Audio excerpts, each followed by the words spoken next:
By 1978, when Dallas first aired on CBS, the cast had no idea the show would outlive most of them. Today, 7 of those principal faces are gone. Their final locations stretch from a Texas ranch to a Maine coastline to a small Indiana cemetery. Here is where they all ended up. Number 1 is Larry Hagman, who put on a cowboy hat in 1978 and never quite took it off. He was 46 when the cameras first rolled on Dallas, already famous as the bumbling astronaut in I Dream of Jeannie, already carrying a history in the entertainment industry that had produced affection without quite producing legend. J.R. Ewing gave him the legend. He played the scheming oil baron with a total commitment that made the character philosophically coherent rather than cartoonishly evil. J.R. was not simply a bad man. He was a man who had organized his entire life around a single conviction, which was that the world rewarded the willing and punished the hesitant, and he was going to be willing. Hagman played that conviction without a single moment of apology. He was so convincing that Romanian dictator Nicolae Ceausescu permitted Dallas to air in his country specifically because he believed JR would turn Romanian audiences against American capitalism. What most viewers never knew is the medical reality underneath those later seasons.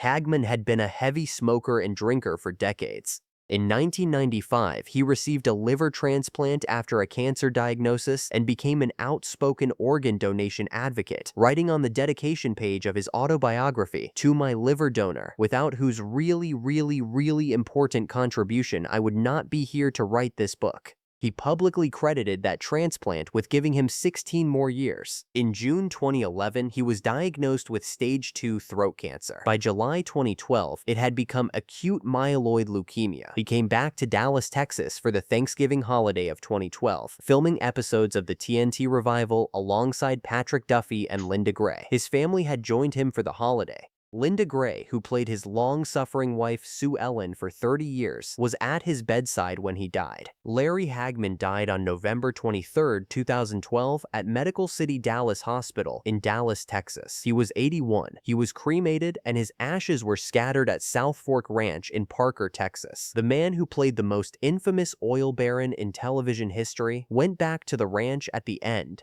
He is there now, in the Texas dust, outside the house where J.R. Ewing schemed for 14 seasons. Number 2 is Jim Davis, who played Jock Ewing with the quiet authority of a man who had been earning it for 40 years before anyone noticed. He was born Marlon Otho Davis on August 26, 1909, in Edgerton, Missouri, a town so small it does not appear on most maps. He played college football, graduated with a degree in political science, spent years as a railroad laborer and circus trainer and car salesman before a Hollywood screen test in the early 1940s put him in front of a camera. He served in the United States Coast Guard during World War II. He built a steady career in westerns at Republic Pictures for 3 decades. His deep gravel voice and unhurried physical authority made him a reliable character actor in a genre that valued both. By the time Dallas cast him as the Ewing patriarch, Davis was 68 years old. He had been waiting for that role his entire career without knowing he was waiting.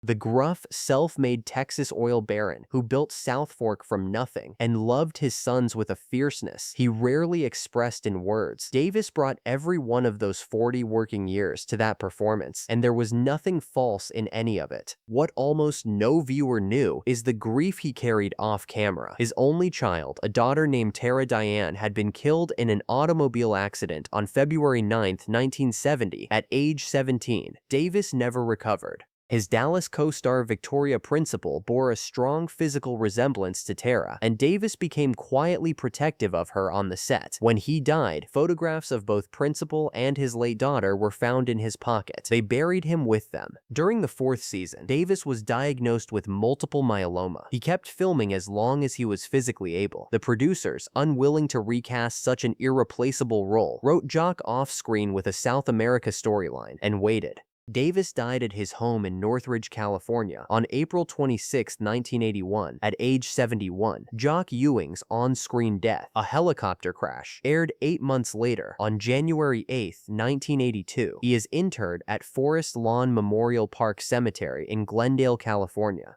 The man who spent 40 years in other people's shadows had barely enough time to enjoy the light before the cancer took it away. Number 3 is Bel Geddes, who played Miss Ellie, the Iron Matriarch of Southfork, and who had won an Academy Award nomination and a Tony nomination, and originated the role of Maggie the Cat on Broadway before most of her Dallas cast members had finished high school. She was born on Halloween Day, 1922 in New York City, the daughter of one of America's most celebrated theatrical designers. By 1948, she had been cover of Life magazine. By 1955, she had created Maggie in Tennessee Williams' Cat on a Hot Tin Roof, a role that Elizabeth Taylor later played in the film, a fact that said more about Hollywood politics than Bel Geddes' talent. Alfred Hitchcock used her to devastating effect in Vertigo in 1958, where she played the woman watching James Stewart love someone she could never be. Miss Ellie was meant to be the calm center of a family that had organized itself around chaos, and Bel Geddes played her as exactly that, a woman whose love was the only thing in the Ewing household that did not have a price attached to it. She won the Emmy for Outstanding Lead Actress in a Drama Series in 1980, won the Golden Globe in 1982, and brought more craft to the role than the writers ever fully deserved. In 1983, she suffered a heart attack and required quadruple bypass surgery. The producers brought in Donna Reed to replace her for the 1984-1985 season. When Bel Geddes recovered and wanted her role back, Reed was fired. Reed sued for breach of contract and won a financial settlement, but people who knew her said she never recovered from the humiliation. The experience devastated her. Donna Reed died of pancreatic cancer on January 14, 1986, at age 64 in Beverly Hills, given her diagnosis only 3 months before she died. She is interred at Pierce Brothers Westwood Village Memorial Park in Los Angeles. The actress who stepped in to help a production when it needed her was discarded the moment the regular returned, and she carried that wound to her grave. Bel Geddes returned to Dallas and remained through 1990. She retired to Northeast Harbor, Maine, wrote children's books, and painted. Lung cancer found her in her final years. Bel Geddes died on August 8, 2005, at her home in Northeast Harbor. She was 82. Her burial location has not been publicly disclosed by her family. She made her final exit the same way she made most of them on screen, without fanfare, and entirely on her own terms. If you have made it this far, and these stories mean something to you, please subscribe. These videos take weeks of research, and every burial location in this one was verified personally. Your subscription is what keeps the lights on. Number 4 is Kercheval, who played Cliff Barnes, J.R. Ewing's perennial punching bag, for the show's entire 14-year run, one of only 2 cast members to do so. The other was Larry Hagman.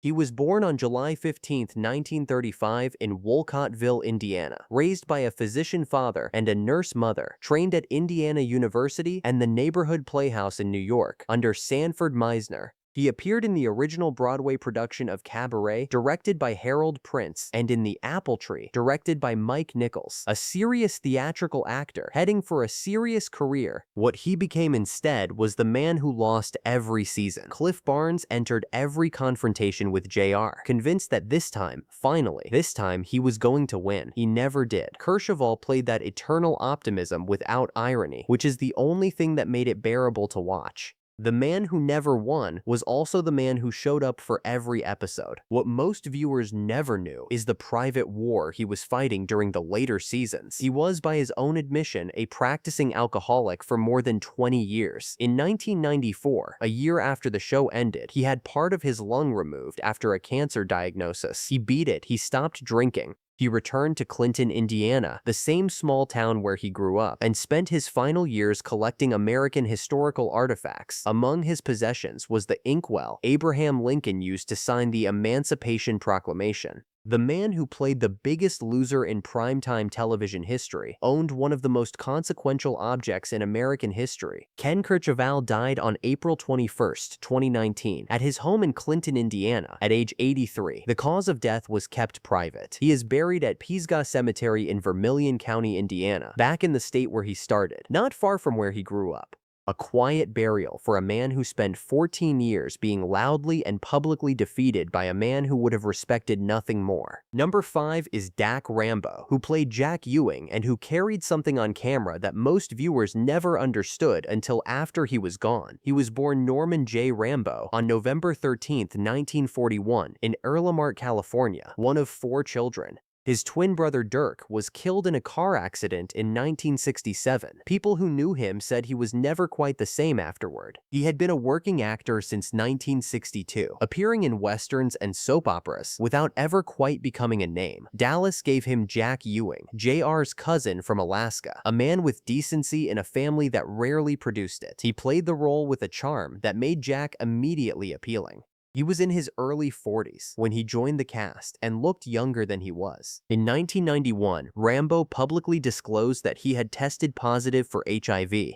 He was among the first major Dallas cast members to speak openly about the epidemic, at a moment when the stigma attached to an AIDS diagnosis, particularly for a male actor, was still professionally and socially devastating. He entered the Betty Ford Center that same year and became sober. Dack Rambo died on March 21, 1994, in his hometown of Delano, California, at age 52, of complications from AIDS. His burial location has not been publicly documented. The twin who survived 1967 did not survive 1994. He is remembered, when he is remembered, as one of the first people in American entertainment to put his own face on a crisis the industry preferred not to see. Number 6 is Howard Keel, who arrived on Dallas as Clayton Farlow in 1981, carrying one of the richest bass baritone voices in Hollywood history and a career story that made the comeback arc of Jock Ewing's successor feel like something that had been earned in full. He was born Harold Clifford Keel on April 13, 1919 in Gillespie, Illinois. His father was a Navy captain turned coal miner who drank heavily and beat his children. His father died by suicide when Keel was 11. He grew up with very little and came of age without guidance, facts he discussed with surprising candor throughout his life. What he had was the voice. MGM signed him after World War II and turned him into the leading man of their greatest musical era: Annie, Get Your Gun, Showboat, Kiss Me Kate, 7 Brides for 7 Brothers, Calamity Jane. For a decade, Howard Keel was the Hollywood musical in human form. When the genre collapsed in the early 1960s, his career collapsed with it. He spent years doing B-westerns and dinner theater, and struggling with alcohol. He came out the other side. Jim Davis's death in 1981 created a void Dallas needed to fill. They chose Keel for Clayton Farlow, Miss Ellie's eventual second husband. He played the role for 10 years, from 1981 to 1991, and later recalled that his life changed again at the moment when most actors would have accepted irrelevance. His name meant something new to a generation that had never seen him in an MGM musical.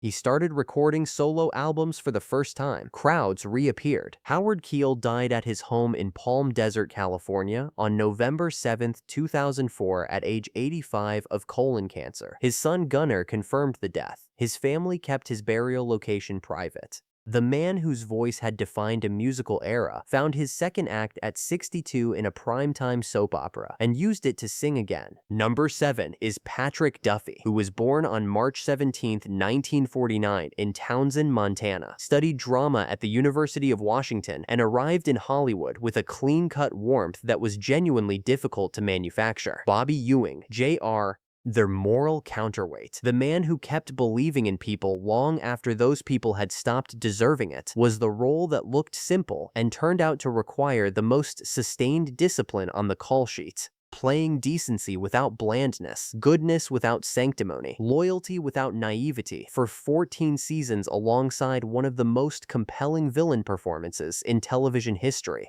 He succeeded. When he chose to leave the show in 1985, the producers killed Bobby Ewing. The ratings collapsed. A year later, Duffy was invited back, and the writers explained his return by revealing that the entire previous season had been his wife Pam's dream. It remains one of the most audacious retcons in American television history. Duffy walked back onto Southfork and kept walking for 6 more years. In October 2017, his wife of 43 years, Carlin Rosser, died. They had been together since 1974. The grief remade him. In 2020, he began a relationship with actress Linda Pearl. Patrick Duffy is alive in 2026. He is 77 years old, still working, still appearing at fan events with the same steady warmth that made Bobby the show's anchor for 14 years. Number 8, and the last name we have to cover, is Linda Gray, who was born on September 12, 1940 in Santa Monica, California, and who had spent 15 years working as a commercial actress and model before Dallas cast her as Sue Ellen Ewing at age 38.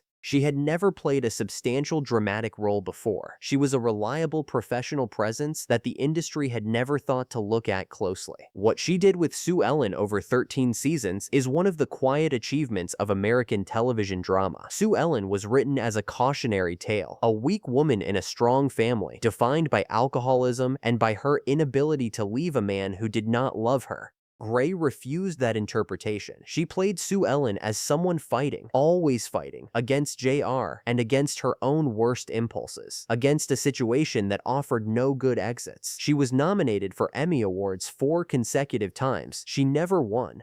That remains one of the minor scandals of the Television Academy's history. Larry Hagman was her closest friend for 35 years. She was at his bedside in November 2012 when he died. She told reporters afterward that working with him had been like playing tennis with someone better than you, that it raised her game, and that she missed him in the particular way you miss the person who made you most yourself. Linda Gray is alive in 2026. She is 85 years old, the last surviving core cast member of the original Dallas.